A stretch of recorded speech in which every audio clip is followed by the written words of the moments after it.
couple of weeks ago, I raced off at the end of the 10:30 service because I was going to a talk by Howard Shore, who is the man who wrote the music for Lord of the Rings, amongst other film music scores. And following the talk by Howard Shore, the IMAX at the British Film Institute screened the 3 full theatrical releases of the 3 Lord of the Rings movies back to back. And as you can imagine, it was a crowd of people who are fairly keen and nerdy about such things who decided to come along for the 11.5-hour stint. And so as we went through the films, there came places where we all gathered there knew things about what was going on more than just what you can see on screen. There is a scene where Viggo Mortensen, who plays Aragorn, kicks an orc's helmet and lets out this great scream of what you think in the film is frustration. But actually, he broke his toe when he kicked the helmet, and he was letting out this great scream of pain. And if ever you're watching the films with somebody who hasn't watched them before, it is almost impossible, if you know this, not to jab them at that point and say, do you know, he actually broke his toe when he kicked the... No.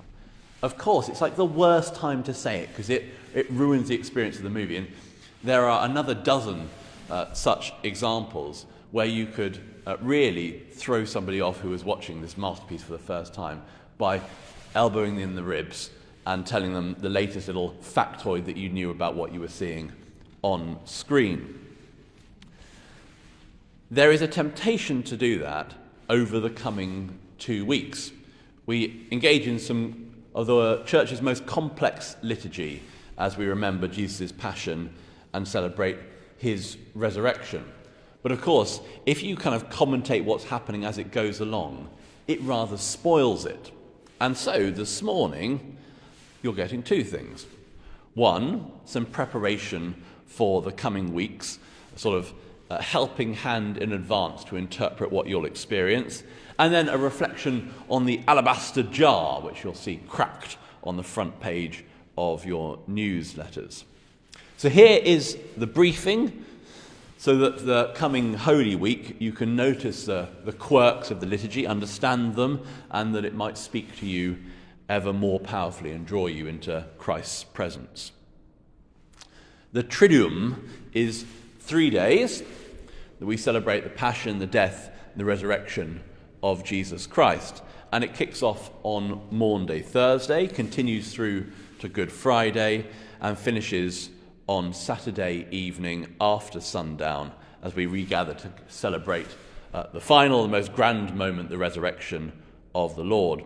It's a sort of 3-day worship marathon, and indeed it's meant to be just one extended service. It starts off on Maundy Thursday, the feast of the Lord's Supper.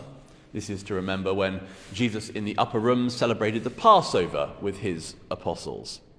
We call it Maundy Thursday in this country from the Latin word mandatum, from which we get the word mandate, because it's on that night that Jesus gives his disciples a new commandment, that you are to love one another as I have loved you. And you'll see such things woven seamlessly into the experience that you get. So, as the feet of the people are washed, so the choir will sing their anthem, I give you a new commandment, by Nardone, almost as if we thought about it ahead of time.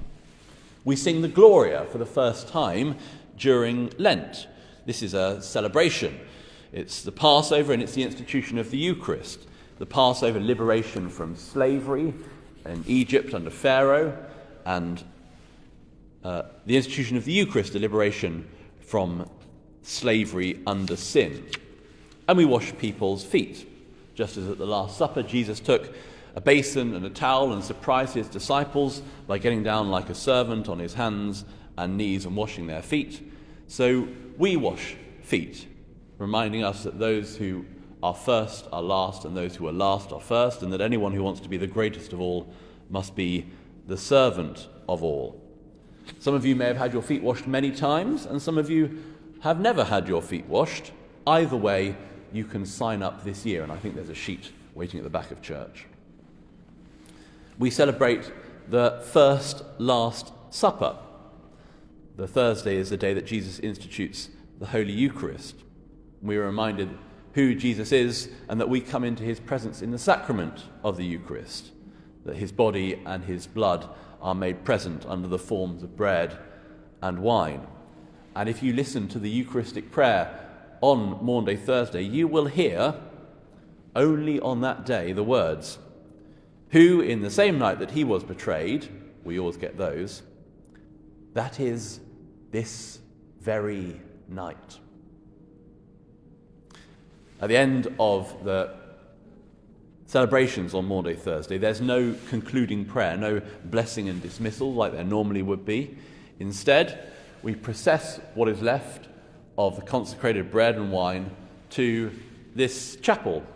Here we have an altar of repose. This becomes Gethsemane for us, just as Jesus and his disciples left after the Last Supper and went to Gethsemane. And we wait here in silence and prayer until midnight, just like Jesus left his disciples waiting in prayer while he went on ahead to pray to his Father, and just like he went on ahead and came back and found them asleep. So sometimes if you turn up here at some point on the evening of Maundy Thursday, you will find some people asleep as well. We sing Compline at midnight, and then we head off home. The Ombry is left open. That's a small cupboard down here where we store the reserved sacrament that I take to people in their homes, so that you can see that Christ's body and blood is not there. Good Friday kicks off at 12 o'clock at the time that Jesus was first nailed to the cross. 2 hours of preaching between 12 and 2, and then the liturgy proper from 2 until 3, and it's at 3 o'clock that the scriptures tell us that he dies. The choir start where we left them the night before, here in the chapel. There is no liturgical beginning to the service because this is just carrying on from where we were the night before. We remember the passion and the death of Jesus. We proclaim the passion according to John. We venerate the cross. We hear the choir singing the reproaches, Jesus' remonstrations against us. And finally, what is left of the sacrament is distributed, reserved from Holy Thursday. The celebration of the Eucharist is not made on Good Friday. We venerate the cross. It is the symbol of Jesus' sacrifice. It is the source of our salvation. We do it to remember his suffering and his death, and that it is a sign of God's love and mercy towards us. And people have various traditions. When they approach the cross, some kiss, some kneel before it, others will touch it with their forehead or with their hands. You participate in the ritual however you like. If you cannot kneel, you do not have to kneel before it. If you cannot get out of your chair, we will bring it to you. Just like on Thursday, there is no liturgical end to the service because we are not yet finished. But what we do is extinguish all of the candles in the church, and for the only time in the year, this lamp up here above the Ombry is extinguished. That is the lamp that reminds us of Christ's presence here, his bodily and real presence in the church under the forms of bread and wine.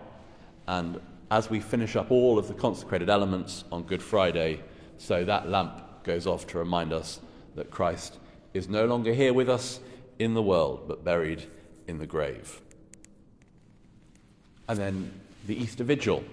We gather to hear the whole story of our salvation, from creation to resurrection and beyond. It's the most primal of all of the services of the Christian year. We start with the lighting of the Easter fire outside, and the Paschal candle, the Easter candle, that great one that we use for the baptisms, we light. We sing the Exultet. It's a story that expands upon all the ways in which God has been there for his people through salvation history. And we hear that whole story. We gather around the font, the place of initiation. We are sprinkled once again with the water of rebirth. And all of these rituals come together for one purpose: to remember and recall the saving deeds of our God on our behalf. And finally, at the end of that night, comes a blessing and a conclusion to the service that began on Thursday evening.